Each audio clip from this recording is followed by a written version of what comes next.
विचार और भावना में व्यक्ति ज्यादा अंतर नहीं करता है, मगर हमारे पूर्वाचार्यों ने विचार और भावना में अंतर स्पष्ट किया है। विचार ही जाकर के भावना बन जाते हैं और भावना का जो पूर्व स्वरूप होता है वो विचार होता है। उदाहरण के बतौर दूध होता है।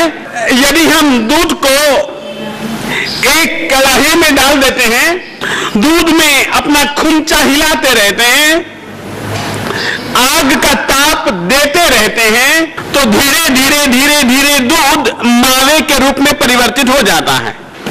दूध तरल होता है, मावा सघन होता है, घनिष्ठ होता है। विचार तरल एक दो बार आया और गया, इसका नाम है विचार। जब वही विचार आप बार बार बार बार दिल के अंदर घोंटते रहते हो, तब वही विचार भावना बन जाता है, भावना कहलाता है। विचारों का उतना परिणाम नहीं है जितना परिणाम भावों का है।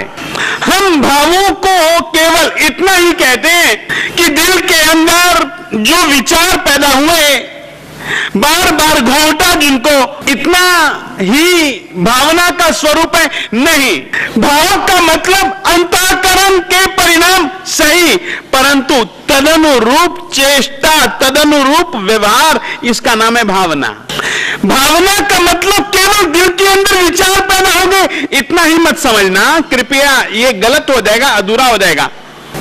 तदनुरूप व्यवहार भी भावना के अंतर्गत समझिएगा। 4 भावनाएं, मैत्री, प्रमोद, करुणा और माध्यस्थ्य। आज मैं कुछ मैत्री भावना के संदर्भ में कहूंगा। मैत्री भावना बहुत महत्वपूर्ण भावना है। मैत्री भावना वाला व्यक्ति कभी भी स्वार्थी नहीं हो सकता। मैत्री भावना वाला व्यक्ति तेरे मेरे ये भाषा नहीं जानता है।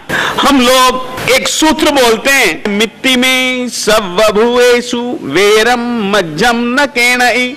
2 बातें, एक तो मैत्री भावना है, एक शत्रु भावना है। परमात्मा ने कहा, भैया तुम यह ही सोचा करो, मिट्टी में सब वभुएषु, सभी के सभी जीवों के प्रति मेरे दिल में मैत्री भाव है।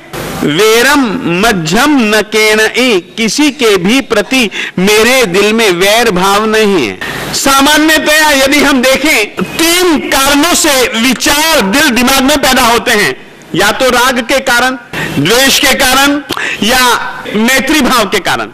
राग भाव के कारण से भी संबंध बनते हैं, द्वेष भाव के कारण से भी संबंध बनते हैं और मैत्री भाव के कारण से भी संबंध बनते हैं। राग और द्वेष की प्रधानता के कारण से जो दिल दिमाग में विचार और भाव बनते हैं, वो भी हमको दूसरों के साथ जोड़ देते हैं। हमारे देवादिदेव परमात्मा श्री नेमिनाथ स्वामी जी का संबंध राजीमती से 9 भवों तक चला। उसमें प्रमुखता राग भाव की थी। कमठ और मरुभूति परमात्मा श्री पार्श्वनाथ स्वामी जी के बीच में जो वैरानुबंध बना रहा कई भवों तक, उसके पीछे यदि कोई प्रमुख कारण था तो द्वेष भाव था।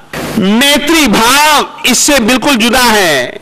मैत्री भाव तो वह है परहित चिंता मैत्री। राग भाव में एक दूसरे के साथ जोड़ान है, द्वेष भाव में भी एक दूसरे के प्रति जोड़ान है।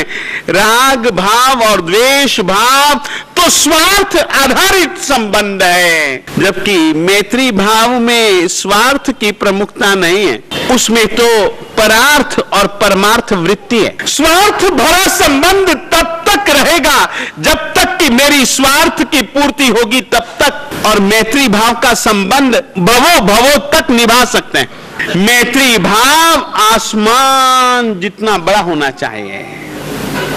मिट्टी में सब भूएषु, सभी के सभी जीवों के प्रति, सभी के सभी भूतों के प्रति, सभी के सभी सत्वों के प्रति उनके हित की इच्छा, इस भावना का नाम है मैत्री भावना।